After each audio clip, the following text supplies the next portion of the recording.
20వ అధ్యాయము 21వ వచనం. యేసు ప్రభువు వచ్చారు. శిష్యులందరూ కూడా కలవరంలో ఉన్నారు. కలవరంలో ఉండి మరి బాధపడతా ఉన్నారు, భయపడతా ఉన్నారు. అలాంటి సమయంలో యేసు ప్రభువు పునరుద్ధరణ వచ్చి వారందరూ దీవించాడు.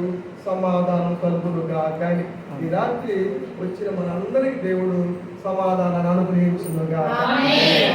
తర్వాత ఆయన అన్నాడు, తండ్రి నన్ను పంపాడు, నేను మిమ్మల్ని పంపుతున్నానని యేసు ప్రభువు ఎవరితో చెప్పారు? శిష్యులతో చెప్పారు. అంటే తండ్రి యేసు ప్రభువుని తన ప్రతినిధిగా ఈ లోకానికి పంపించారు. అదేవిధంగా యేసు ప్రభువు తన శిష్యుల్ని తనకు ప్రతినిధులుగా పంపుతా ఉన్నాడు. ఆ మాట చెప్పాడు. వారి మీద ఊదే. తండ్రి కూడా ఏం చేశాడంటే పరిశుద్ధాత్మతో అభిషేకించారు. ఎవరిని? యేసు ప్రభువుని. 10వ అధ్యాయంలో అపోస్తుల కార్యములు 10వ అధ్యాయము 38వ వచనంలో మనం చూస్తాం. అదేదనగా దేవుడు యేసు ప్రభువుని పరిశుద్ధాత్మతోను శక్తితోను అభిషేకించాను. ఏ శక్తితో అభిషేకించాడు అన్నది నేను వీలైతే రేపు ఈవినింగ్ చెప్తాను. పరిశుద్ధాత్మ వచ్చినప్పుడు ఏ శక్తి వస్తుంది? పరిశుద్ధాత్మ వచ్చినప్పుడు శక్తి పొందుతుంటాం. పరిశుద్ధాత్మతో పాటు ఇంకో శక్తి కూడా వస్తాడు. ఇప్పుడు ఇక్కడ ఏం రాశాడు? పరిశుద్ధాత్మతోను అన్నాడు, మళ్ళా శక్తితోను అభిషేకించాడు అన్నాడు. కాబట్టి అదేంటో రేపు ఈవినింగ్ ఫోటోనే నేర్చుకుందాం. ఇప్పుడు యేసు ప్రభువుని పరిశుద్ధాత్మతోను శక్తితోను అభిషేకించి ఆయన తోడై ఉండటం వల్ల యేసు ప్రభువు నేను చేసుకుంటూ వచ్చారు. అపవాది చేత పీడించబడుతున్న వారందరినీ కూడా స్వస్థపరిచారు. ఆనాడు ఆయన అభిషేకించబట్టి, తండ్రి అభిషేకించబట్టి యేసు ప్రభువు ఎలాగ తండ్రి చిత్తాన్ని జరిపించుకుంటూ వచ్చాడో అదేవిధంగా శిష్యుల మీద కూడా యేసు ప్రభువు అభిషేకం ఇచ్చారు. ఏం చేశారు? పరిశుద్ధాత్మను అని ఊదారు. పరిశుద్ధాత్మ ఊదితే వారందరూ పరిశుద్ధాత్మ పొందారు. వారు పరిచర్య చేయటానికి ఈ పరిశుద్ధాత్మ సరిపోతుందా అన్నది ప్రశ్న. చెప్పాలి, ఎప్పుడన్నా చెప్పాలి మీరు. ఇప్పుడు యేసు ప్రభువు వారు సమాధానం కలుగుగా దీవించారా? దీవించారు. చాలు. ఎందుకంటే పరిశుద్ధాత్మతో ఎప్పుడూ నింపబడుతూ ఉండాలి.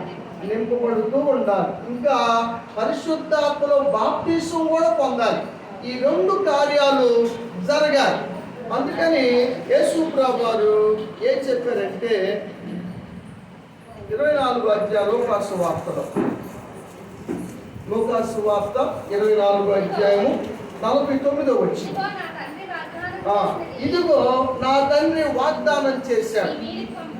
ఏమని వాగ్దానం చేశాడు? పరిశుద్ధాత్మ గురించి వాగ్దానం చేశాడు. ఆ పరిశుద్ధాత్మను మీ మీదికి పంపుతున్నాను అని యేసు ప్రభువు చెప్పారు. ఎవరి మీదకి?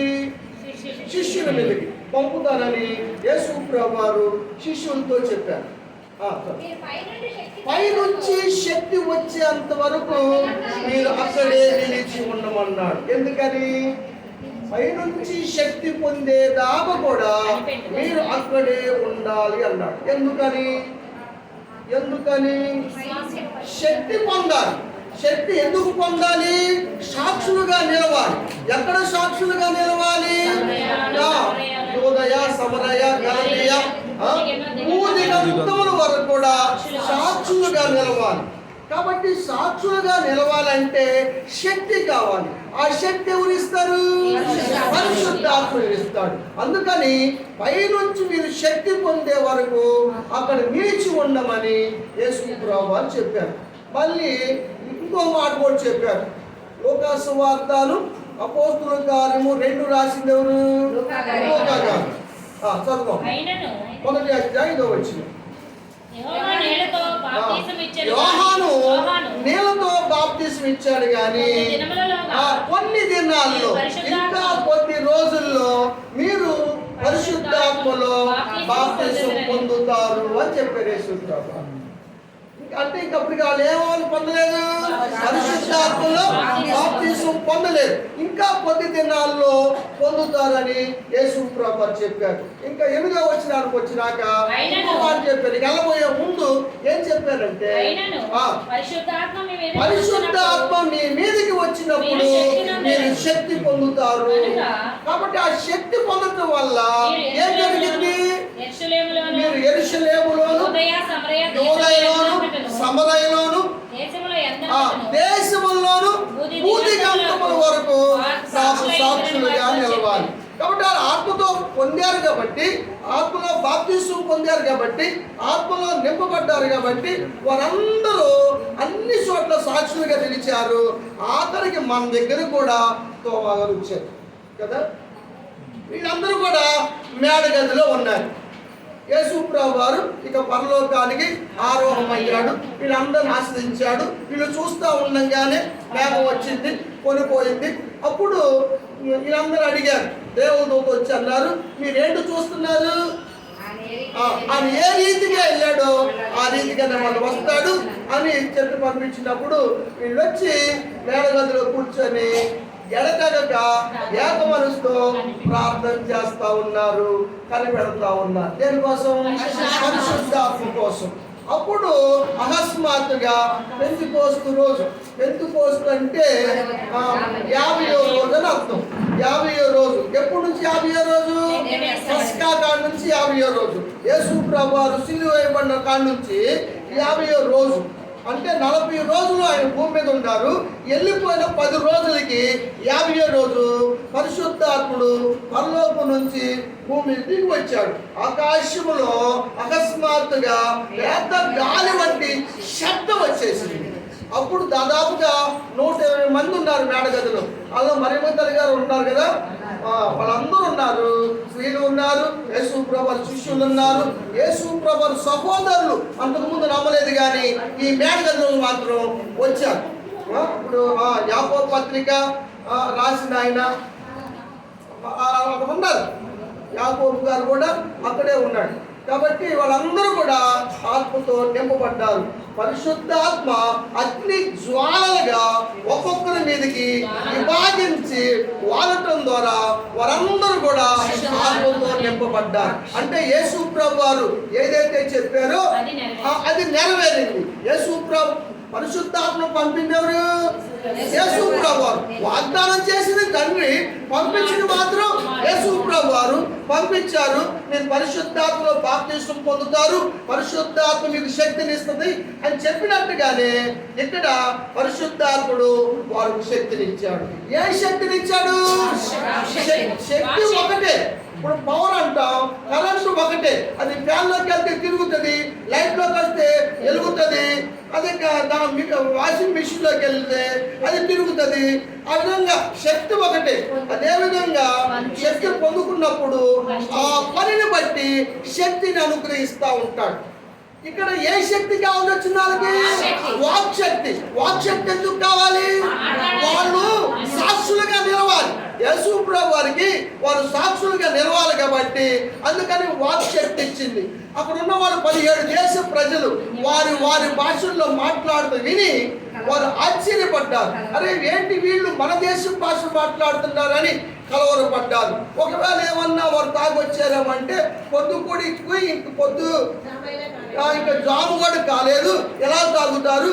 వారు ఏవేలు ప్రవక్త ప్రవచించిన ప్రవచనం ప్రకారం అంత్య దినాల్లో మీ మీదకి పరిశుద్ధాత్మ నింపుదల ఇస్తాను అన్న మాట పేతురు గారు లేచి చెప్పినట్టుగా మనం చూస్తూ ఉన్నాం. కాబట్టి పరిశుద్ధాత్మతో నింపబడటం అన్నది చాలా చాలా అవసరం. పరిశుద్ధాత్మతో నింపబడటం వల్ల ఏం జరుగుతుంది అన్న అంశాలు ఈరోజు మనం నేర్చుకోబోతున్నాం. పరిశుద్ధ గ్రంథములో దేవుడు ప్రతి దానికి ఆన్సర్ ఉంది. ఇది ప్రశ్నలు కాదు, ప్రతి ప్రశ్నకి జవాబు ఇక్కడే ఉంది, ప్రతి సమస్యకి పరిష్కారం ఇక్కడే ఉంది. ప్రపంచం అంతా కూడా పరిశుద్ధ గ్రంథంలో ఉన్నట్టుగా వాక్యంలో మనం చూస్తా ఉన్నాం. ఇంకా సైన్స్ కూడా తెలుసుకోలేని విషయాలు, శాస్త్రవేత్తలు కూడా తెలుసుకోని విషయాలు అనేకము బైబిల్ గ్రంథములో వేల సంవత్సరాల పూర్వమే రాయబడి ఉంది. అందుకని దీన్ని మనం దైవ గ్రంథం అని విశ్వసించడానికి ఆధారాలు బైబిల్ గ్రంథంలో ఉన్నట్టుగా మనం పరిశుద్ధ గ్రంథంలో చూస్తూ ఉన్నాం. ఇంకా అది సంఘాలకి ఏం చెప్పాడంటే, సంఘాలు ఎక్కువగా కట్టింది ఎవరు? అపోస్తలుడు పౌలు గారు. దాదాపుగా బైబిల్ గ్రంథంలో 14 పత్రికలు ఆయనే రాశాడని, మనం 21 పత్రికలు ఉన్నాయి బైబిల్లో కొత్త నిబంధనలో. అందులో 14 పౌలు గారు రాశారని, 13 గ్యారంటీ, 14 డౌట్లు అని కొంతమంది అనుమానంగా చెప్పారు. కానీ బైబిల్లో పైన ఏప్రిల్ పత్రిక పౌలు గారు రాసిన దాని పైన హెడ్డింగ్ కనబడుతుంది. కాబట్టి దాన్ని బట్టి 14 పత్రికలు పౌలు గారు రాసినట్టుగా వాక్యంలో మనం చూస్తాం. ఆయన ఏం చెప్తాడంటే, ఎఫెసీయులకు రాస్తూ ఒక మాట అంటాడు. 5వ అధ్యాయంలో 19వ వచనం ఎంట్రన్స్ లో ముందు ఉంటది. ఆత్మపూర్ణులై ఉండండి. ఆత్మపూర్ణులు అవటం అంటే ఏంటి? ఆత్మతో నింపబడి ఉన్నవని పౌలు గారు సంఘాలను కోరాడు. ఆత్మతో నింపబడటం వల్ల ఏం జరుగుతుంది? ఏం జరుగుతాయి? అద్భుతాలు జరుగుతాయి. ఏం జరుగుతాయి? స్వస్థత కార్యాలు జరుగుతాయి. ఆత్మతో నింపబడటం వల్ల ఏం జరుగుతుంది? సూచక్రియలు జరుగుతాయి. ఏమో దురాత్మలు పోతాయి, వరాలు పొందుకోగలుగుతాం. కాబట్టి పరిశుద్ధాత్మతో నింపబడటం అన్నది చాలా చాలా అవసరం. వాహనం కొనేది ఒకసారి, కానీ ఆయిల్ పోపించడం మాత్రం ఖాళీ అయిన 10 సారి. అదేవిధంగా పరిశుద్ధాత్మ బాప్తీసు ఒకసారి, కానీ ఆత్మతో నింపబడటం మాత్రం ప్రతిసారి కూడా ఆత్మతో నింపబడాలి. అందుకనే మనం ప్రతి శనివారం కూడా పరిశుద్ధాత్మ కూటాన్ని మనం జరుపుకోవడం ఆనవాయితీగా చేస్తున్నాం. గత 2 సంవత్సరాలు బట్టి ఇదే కంటిన్యూ చేస్తూ ఉన్నాం. ప్రతి శనివారం కూడా విశ్రాంతి దినం పరిశుద్ధాత్మ కూటం మనం జరుపుకుంటూ ఉంటాం. కాబట్టి కొరింథీ పత్రిక 1వ పత్రిక 12వ అధ్యాయము 10వ వచనం చదువుదాం. మరి ఒకనికి అద్భుత కార్యములను చేయ శక్తియు ఎలా? దేని ద్వారాగా? పరిశుద్ధాత్మ ద్వారా. పరిశుద్ధాత్మ ద్వారా కొందరికి అద్భుతాలు చేయ శక్తి, మరి ఒకరికి ప్రవచనాల శక్తి, ఆత్మ వివేచన శక్తి కదా. జ్ఞాన వాక్యము, బుద్ధి వాక్యము, స్వస్థతావరం, విశ్వాసం, ఇవన్నీ కూడా వరాలన్నీ కూడా పరిశుద్ధాత్మ ద్వారా వస్తాయి. పరిశుద్ధాత్ముడు అందరికీ పంచి ఇచ్చి కార్యసిద్ధిని కలుగు చేస్తాడు. అందుకనే మనమందరం కూడా పరిశుద్ధాత్మతో నింపబడాలి. కాబట్టి వారు వాక్ శక్తిని పొందారు, శక్తి పొందుతారు పరిశుద్ధాత్మతో నింపబడటం ద్వారా. రెండవదిగా పరిశుద్ధాత్మతో నింపబడటం వల్ల పరిశుద్ధాత్ముడు మనకి ఏ విధంగా సహాయం చేస్తాడు? ప్రార్థనలో సహాయం చేస్తాడు. ఏం ప్రార్థన సహాయం? మనకి యుక్తంగా ప్రార్థన చేయటం వచ్చా మీ అందరికి? మనకి యుక్తంగా ప్రార్థన చేయటం రాదు కాబట్టి పరిశుద్ధాత్ముడే మనపక్షంగా విజ్ఞాపన ప్రార్థన చేస్తాడు. రోమా పత్రిక 8వ అధ్యాయము 26వ వచనంలో వాక్య భాగాన్ని చూస్తాం. ఆత్మయు మన బలహీనతను చూసి సహాయం చేస్తాడు. ఏ సహాయం? ప్రార్థనా సహాయం. ఎలాగనగా మనం యుక్తంగా అంటే ఎలా చేయాలో దేవుని చిత్తములో యుక్తంగా మంచిగా చేయటం మనకు తెలియదు. కాబట్టి ఉచ్చరింప సైక్యము గాని మూలములతో ఆత్మ పరిశుద్ధాత్మ దేవుడు మన పక్షంగా విజ్ఞాపన చేస్తూ ఉంటాడు. కాబట్టి ఆత్మతో నింపబడటం వల్ల ప్రార్థన ప్రయోజనం ఉంటుంది, శక్తి పొందుకునే ప్రయోజనం ఉంటుంది. ఈ మాట ప్రవక్తల్లో, చిన్న ప్రవక్తల్లో 11వ వాడైనటువంటి ఎవరమ్మా 11 ఆయన? ఎవరో ఒకరు చెప్పరాదంటారా? జక్కరయ్య గారు 11 ఆయన, 12 ఆయన మలాకి, లాస్ట్ మీకు తెలుసు కదా 39 పుస్తకాల్లో.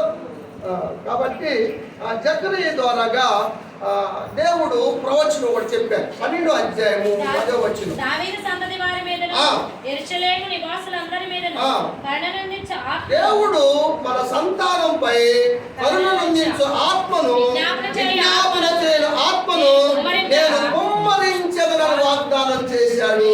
యోవేలు ప్రవచించాడు, ఈయన కూడా ప్రవచించాడు. యోవేలు 2వ ప్రవక్త, చిన్న ప్రవక్తల్లో యోవేలు 2వ ప్రవక్త, జకరియా 11వ ప్రవక్త, చిన్న ప్రవక్తల్లో.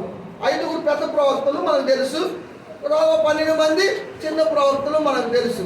ఆ విధంగా ఈ రాత్రి కూడా దేవుడు మరి విజ్ఞాపన చేయు ఆత్మను, కరుణనందించు ఆత్మను ఈ రాత్రి మనందరి మీద కుమ్మరించునుగా.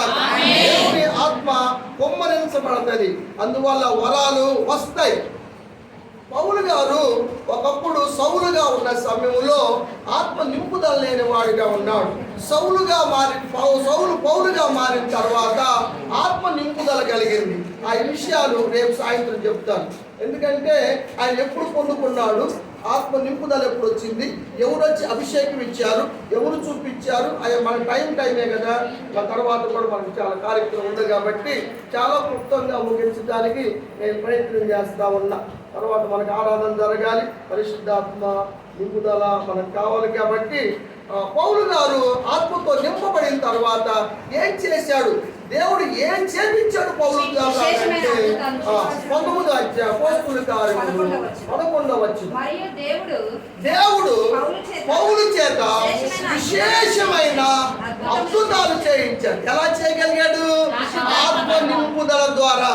కాబట్టి ఆత్మ నింపుదల పొందితే మన అద్భుతాలు జరిగించవచ్చు, ఆశ్చర్య కార్యాలు జరుగుతాయి, సూచక్రియలు జరుగుతాయి, ప్రవచనాలు వస్తాయి. మనం జరగబోయే వాటిని ఎలా చెప్పగలుగుతున్నాం, ఎలా తెలుసుకోగలుగుతున్నాం? ఆత్మ ద్వారా. కానీ లేదా నాకే తెలుసు, ముందుగానే మనం జరగబోయే విషయాలు ఏ విధంగా చెబుతా ఉన్నానంటే కారణం ఆత్మ ద్వారాగానే జరుగుతున్నాయి. కాబట్టి ఆత్మ పొందటం వల్ల ప్రయోజనం ఉందా లేదా? ఇంకేం చేశాడు? అనేక విధముల స్వస్థతలు ఇచ్చాడు. ఆయన వాడుకున్నటువంటి చేతి గుట్టైనా సరే, ఆయన కట్టుకున్న నడికట్టైనా సరే, పట్టుకుంటే రోగాలు పోయినాయి, స్వస్థతలు కలిగినాయి, దయ్యాలు వదిలిపోయినాయి. ఎందుకంటే అభిషేకం ఉండటం వల్ల, అభిషేకం కలిగిన దైవజనుల వల్ల అనేక స్వస్థత కార్యాలు జరుగుతాయి అని దేవుని యొక్క వాక్యం చెప్తా ఉంది. అందరూ స్వస్థపరిచేవాళ్ళు కాదు, అందరూ అద్భుతాలు చేసేవాళ్ళు కాదు. దేవుడు ఎవరి యొక్క విధానాన్ని బట్టి దేవుడు పంచి ఇస్తాడు. పంచి ఇచ్చేది కూడా పరిశుద్ధాత్ముడే అన్న మాట మనం కొరింథీ పత్రికలో చూడగలుగుతా ఉన్నాం. కాబట్టి ఆత్మ పొందటం వల్ల విశేషమైన అద్భుతాలు జరుగుతాయి. మన సంఘంలో అద్భుత కార్యాలు దేవుడు జరిగించునుగా, విశేషంగా జరిగించునుగా దేవుడు జరిగిస్తాడు. గొప్ప కార్యాలు ఆత్మ. అందుకనే అది శనివారం కూడా మనం ఆత్మ నింపుదల పోటు జరుపుకుంటా ఉన్నాం. నేను బండి కూడా 10 శనివారం ఫుల్లుగా ఆడికొట్టేటా, తర్వాత మళ్ళీ శుక్రవారంగా తిరుగుతానే ఉంటా, మళ్ళీ శనివారం నింపుకుంటా ఉంటా. అది నాకు ఒక హెచ్చరిక అన్నమాట. పరిశుద్ధాత్మ ఈరోజు నింపబడ్డావు, శుక్రవారంగా ఓడబడ్డావు, వేదాలు కొడుతున్నావు, అన్నింటినీ చేస్తూ ఉన్నాం, చాలా కార్యాలు చేస్తూ ఉన్నాం. మళ్ళీ శనివారం నింపుదల లేకపోతే మనం వీక్ అయిపోతాం. అందుకని ఆత్మ నింపుదల కావాలని దేవుని యొక్క వాక్యంలో మనం చూస్తూ ఉన్నాం. ఒకప్పుడు పేతురు శిష్యులందరూ కలిసినప్పుడు మూగమైన చెవిడి దయ్యాన్ని ఎల్లగొట్టలేకపోయారు. మేము ఎందుకు ఎల్లగొట్టలేకపోయారు అని చెప్పారు కదా. కానీ ఈసారి పరిశుద్ధాత్మ పొందిన తర్వాత పేతురుగా నడుస్తూ ఉంటే అది నీడబడ్డా కూడా స్వస్థతలు వచ్చినాయి, దయ్యాలు వదిలిపోయినాయి. కారణం ఏంటంటే ఆయన ఆత్మతో నింపబడి ఉన్నాడు కాబట్టి. ప్రియమైన దేవుని బిడ్డలారా, మీరందరూ ఆత్మతో నింపబడాలి. ఆత్మ పొందటం ఎంతో ప్రాముఖ్యమో పరిశుద్ధ గ్రంథం చెబుతా ఉంది. ఆత్మ పొందిన తర్వాత ఏమి గొప్ప కార్యాలు జరుగుతాయో వాక్యం తెలియజేస్తా ఉంది. కాబట్టి వాక్యాన్ని నమ్మండి. దేవుని యొక్క మాటలు ఏ నిరర్థకము కావని గాబ్రియల్ దూత చెప్పినట్టుగా మనం చూస్తా ఉన్నాం. కాబట్టి ఏ మాటలు కూడా వద్దా పోవు, ఆత్మ నింపుదల కావాలి. ఒకవేళ కల్మషాలు ఉన్నవనుకో, ఆ కల్మషాలు ఆత్మ ద్వారా తొలగించబడతాయి. ఈ యెషయా ప్రవక్త ద్వారాగా ఈ మాట చూస్తాం. గత ప్రవక్తల్లో మొదటి వాడు యెషయా గారు కదా, 4వ అధ్యాయం 4వ వచనంలో ఈ మాట చూస్తాం మనం. దహించు ఆత్మ వలనను సియోను కుమార్తె యొక్క కల్మషములను కడిగివేయను. ఆత్మదేవుడు కల్మషాలను కడిగి వేస్తాడు కదా. కాబట్టి మనలో ఉన్న కల్మషాలు తొలగించబడలాగున, శుభ్రం చేయబడలాగున ఆత్మ నింపుదల మనమందరం పొందాలనుకున్న వాళ్ళందరూ దేవుని స్తోత్రం చెల్లించండి. Very good. చాలా మంది పొందాలని ఆశపడుతున్నారు. దేవుడిని ఆశగల ప్రాణాన్ని తృప్తిపరచును గాక. దేవుడు చేస్తానని దేవుని యొక్క వాక్యం చెబుతా ఉంది. ఇంకా శోధనలు ఉన్నాయి, కీడులు ఉన్నాయి, దోషాలు ఉన్నాయి. ఆత్మ పొందితే అవన్నీ పోతామని ఈయన పెద్ద ప్రవక్త యెషయా గారు రాశాడు. ఆనందపురము, ఆనంద గృహాలు, కానీ వాటిల్లో మునతప్పులు ఉన్నాయి, గచ్చ పొదలు ఉన్నాయి. కానీ ఎక్కడ వచ్చినాయి? దేని వల్ల వచ్చినాయి? శాపం వల్ల వచ్చినాయి. ఆదాము చెప్తున్నాడు కదా, ఇక భూమి కయ్యూతోను ఆదాముతో చెప్పాడు, ఇక ఫలం ఇవ్వదు, నీ కొరకు గచ్చ పొదలు మొలిపిస్తుంది అని చెప్పిన సంగతి మనకు తెలుసు. 32వ అధ్యాయం 13వ వచనం. ఆనందపురము, ఆనంద గృహము, కానీ వాటిల్లో ఆనందం లేదు. ఏముందంటే శాపమే ఉంది. మునతుప్పులు, బలురక్కసి చెట్లు దేనికి సాదృశ్యం? శాపాలకే సాదృశ్యం. ప్రతి కుటుంబాల్లో శాపాలు ఉన్నాయి. ఈ శాపాలు పోవాలంటే పైనుంచి దేవుని ఆత్మశక్తి దిగి రావాలి. దేవుని యొక్క ఆత్మశక్తి వస్తే ఈ మునతుప్పులన్నీ కాల్చివేస్తాడు. అది దహించు అగ్ని, దహించు ఆత్మ. కాబట్టి ఈ శాపాలన్నీ కూడా కాల్చివేస్తాడు. కుటుంబం మీద ఉన్న ప్రతి శాపాన్ని దేవుడి రాత్రి కాల్చివేయనుగా. రోజు దేవుని యొక్క ఆత్మ మన మధ్యకి దిగివచ్చునుగా. దేవుని ఆత్మ దిగి వస్తే అన్ని కాల్చివేయబడతాయి. కాబట్టి ఆత్మతో నింపబడటం అవసరం అంటారా కాదంటారా? కాబట్టి మీరు గమనించాలి కదా. గొర్రెలు కాచుకునే వాడు మరి దావీదు ఆత్మతో నింపబడిన తర్వాత సమూయేలు వచ్చి అభిషేకించిన తర్వాత, ఆత్మ బలంగా మీదకి వచ్చిన తర్వాత సింహాన్ని తరిమి దాన్ని కొట్టి చంపి గొర్రె నేర్చుకున్నాడు. ఎలుగుబంటి కొట్టి చంపించుకున్నాడు. గొలియాతు కన్నా కూడా బలాఢ్యుడై గొలియాతును కూడా జయించగలిగాడు. అలా జయించే శక్తిని ఇచ్చింది ఎవరు? పరిశుద్ధాత్ముడు. సంసోను తిమ్నాదు పట్టణానికి వెళ్తా ఉన్నాడు పొలం కొట్టడానికి. నిశ్చితార్థం రేపు 14వ తారీఖున వెళ్తాను. లగ్గాలు రాయాలి, మూజి విన్నా లగ్గాలు రాయాలి. అందుకని ఆడికి వెళ్తాను. మీరే విన్న కోర్టు వాక్యం చెప్పండి. చెప్తు గారు చెప్తాను వాక్యం. ఎందుకంటే గురువారం అంతా ఉన్నది కాబట్టి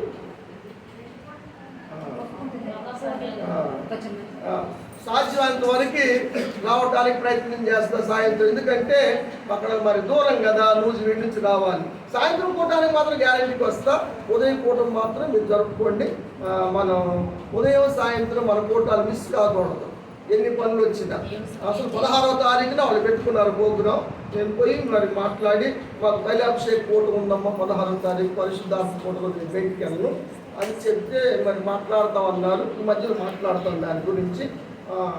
కాబట్టి మారుస్తున్నారు. కాబట్టి సంసోను మీదకి 10వ సింహం బఫరించుకుంటూ వచ్చినప్పుడు వాళ్ళ అమ్మ నాన్న ముందు వెళ్తా ఉన్నారు కదా. మనోహర్ గారు అని భార్య కొన్ని ముందు వెళ్తా ఉంటే వెనక సంసోను వస్తా ఉన్నాడు. నిదానంగా వస్తున్నప్పుడు పొదలో నుంచి 10వ సింహం బొబ్బరించుకుంటూ వచ్చింది. దేవుని ఆత్మ ప్రేరేపించబట్టి 10వ సింహాన్ని సైతం మేకపిల్లలను చీల్చినట్టుగా చీల్చగలిగిన శక్తి ఎవరిచ్చారు? పరిశుద్ధాత్మ దేవుడు ఇచ్చాడు. కాబట్టి అంత శక్తిని దేవుడు ఇస్తాడు. సైతాను శక్తులను గర్జించు సింహం ఎవరు?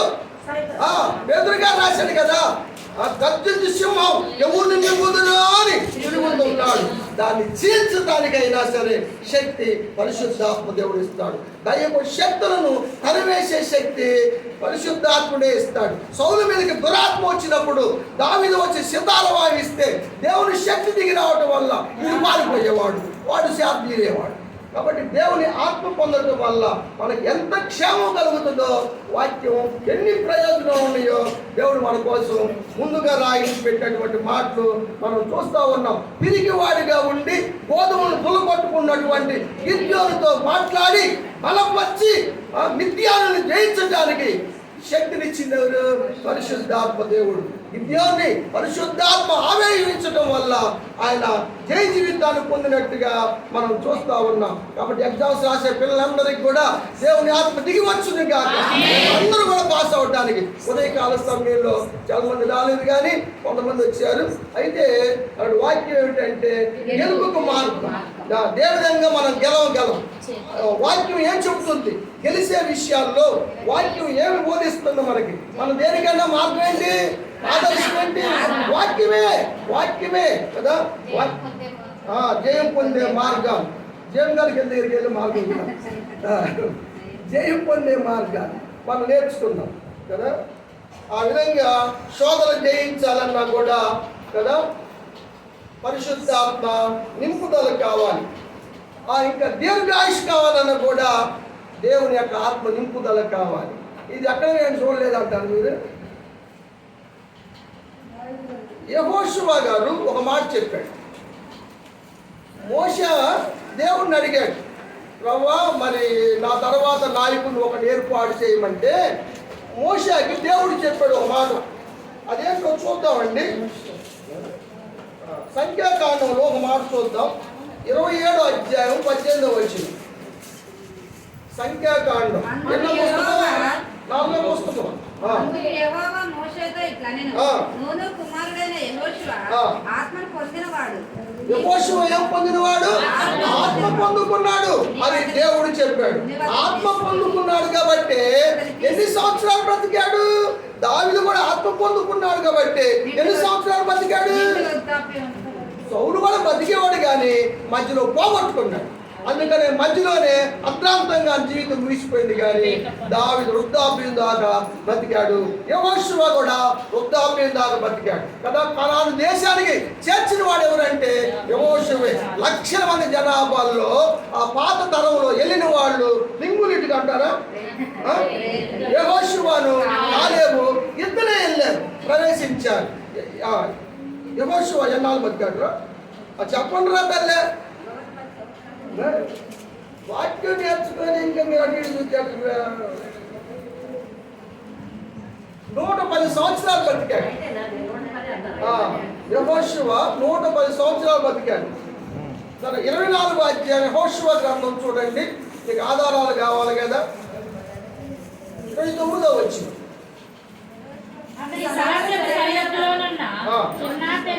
ఈ సంగతులు జరిగిన తర్వాత నూను కుమారుడైన యెహోవా దాసుడైన యెహోషువ 110 సంవత్సరాలు బతికాడు. దేవుని స్తోత్రం. 100 ఏళ్ళు సంఘ బిడ్డలందరూ బతుకుదురు గాక. ఆత్మ పొందటం వల్ల, భక్తి వల్ల ఆత్మ జీవించే సంవత్సరాలు పెరుగుతాయి. భయభక్తులు గలవాడు దీర్ఘాయుష్మంతుడు అవుతాడని జ్ఞాని సొలొమోను 10వ అధ్యాయం 27వ వచనంలో రాశాడు. సామెతల గ్రంథంలో మనం చూస్తాం. భక్తి మన ఆయుష్ను పెంచుతుంది, భక్తి ఈయనంత ఆయుష్ తగ్గిస్తుంది. అదేవిధంగా ఆత్మ నింపుదల కూడా మన ఆయుష్ను పెంచుతుంది అని వాక్యంలో మనం చూస్తూ ఉన్నాం. ఆత్మతో నింపబడండి బిడ్డలందరూ కూడా. దేవుడు మిమ్మల్ని దీర్ఘాయుష్మంతులుగా దీవించును గాక. ఆత్మ ఫలాన్ని ఇస్తుంది, ఫలములు కాదు. ఆత్మ ఫలాలు అని అనకూడదు, ఆత్మ ఫలము అనాలి కదా. కాబట్టి సంఘానికి రాశాడు పౌలు గారు ఒక మాట 5వ అధ్యాయం 22వ వచనంలో కదా. ప్రేమ, సంతోషం, సమాధానం, దీర్ఘశాంతం, దయాలుత్వం, మంచితనం, విశ్వాసం, సాత్వికం, ఆశా నిగ్రహం. ఇవి ఆత్మ ఫలం. ఆత్మ పొందుకున్న వారిలో ఈ స్వభావాలన్నీ వస్తాయి. ఆశా నిగ్రహం వస్తుంది. అలాంటి లక్షణాలు మన సంఘ బిడ్డలందరూ కూడా దేవుడు అనుగ్రహించును గాక. కాబట్టి ఆత్మతో నింపబడండి, ఆత్మ కార్యాలు పొందండి, దీర్ఘాయుష్మంతులుగా ఉండండి. జ్ఞానం కూడా ఇస్తాడు. జ్ఞానానికి మూలం ఎవరంటే వచ్చే శనివారం చెప్తాడు ఆ భాగం కదా. 11వ అధ్యాయం యెషయా గ్రంథం. యెహోవా ఆత్మ జ్ఞాన వివేకాలకు ఆధారమైన ఆత్మ. జ్ఞానాత్మ, జ్ఞాన వివేకాలు వస్తవి. యెహోషువను జ్ఞానవంతుడుగా చేసింది ఎవరో తెలుసా? దేవుని ఆత్మే. జ్ఞానాత్మ పూర్ణంగా చేశారన్నాడు. బెసలేలుని జ్ఞానవంతుడుగా చేసింది ఎవరు? దేవుని యొక్క ఆత్మే. కాబట్టి ఆత్మతో నింపబడండి. పరీక్షలు రాసేవాడు కూడా మంచి మార్కులతో పాస్ అవ్వండి. దేవుడు అట్టి ధన్యతను ఈ రాత్రి కాల సమయంలో మనందరికి దయచేయునుగాక. దేవుని మాట ఆశీర్వదించి దీవించునుగాక. అందరం లేచి పాడుకోవాలి.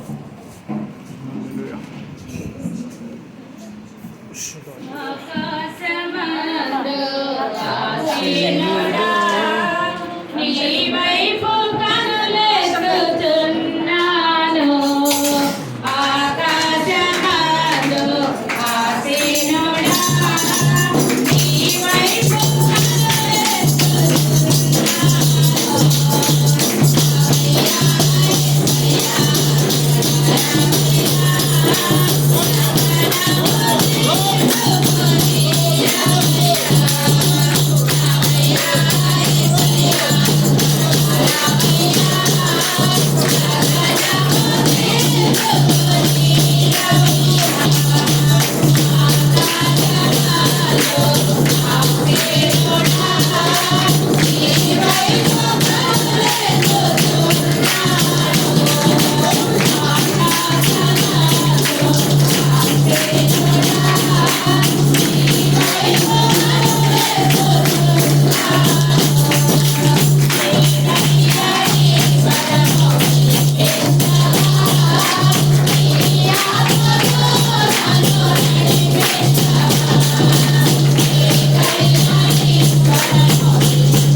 మంచి ఆరోగ్యం బలమైన శక్తిని సంవత్సరం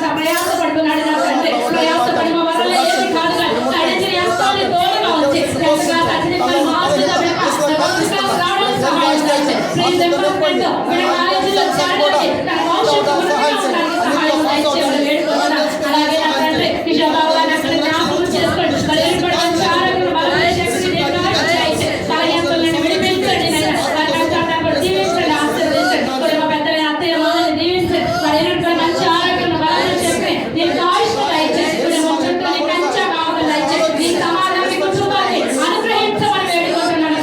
ఆయన నీ శాంతిని అనుగ్రహించమని వేడుకుంటున్నాను. వారి గడ్డు దినములను కృపాక్షేమం వెంటవచ్చులాగా సహాయం దయచేసి వారి అర్పించిన అర్పణ మీరు ఆగ్రహించండి నాయన. ఆనాడు నోవహు అర్పణ నీకు ఇప్పటికీ సువాసన కలిగిన ప్రభావ శాపాన్ని ఎత్తివేశావైనా నీకు ఎప్పుడు శపించిన వాగ్దానం చేశారు. ఈ కుటుంబ పక్షాన్ని కూడా మీరు శాపాన్ని ఎత్తివేయి వీడియోలు మేలుకరంగా దీవెనకరంగా ఆశీర్వాదకరంగా మార్చి నీ నామానికి మహిమ తెచ్చుకోమని వేడుకుంటున్నా. కూడా వచ్చిన మమ్మల్ని అందరినీ ప్రభువులో జ్ఞాపకం చేస్తాడు. ఎవరి ఆశతో వచ్చినారు వారి ప్రతి అవసరం మీ నామంలో తీర్చారు. బలహీనమైన వారిని బలపరచండి నాయన.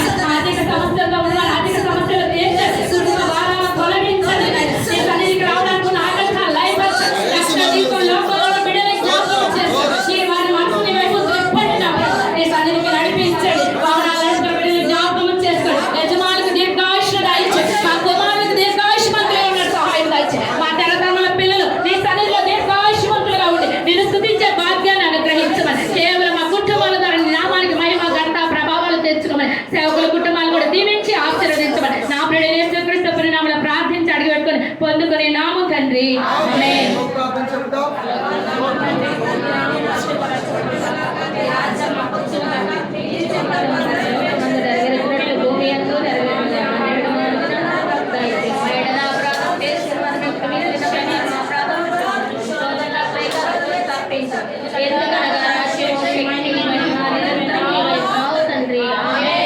మన ప్రభు యేసుక్రీస్తు వారి కృపయు తండ్రి దేవుని ప్రేమయు పరిశుద్ధాత్మ నన్నుల సహవాసం ఇప్పుడు ఎల్లప్పుడు ఇప్పుడు వచ్చిన మనందరికీ ఉపవాసం బిడ్డలందరికీ ప్రార్థన కూడా ఏర్పాటు చేసుకున్న రమేష్ గారి కుటుంబ సభ్యులందరికీ సదాకాలం తోడే నడిపించునుగా. అందరికీ వందనాలండి. అర్పణలు కూర్చోండి.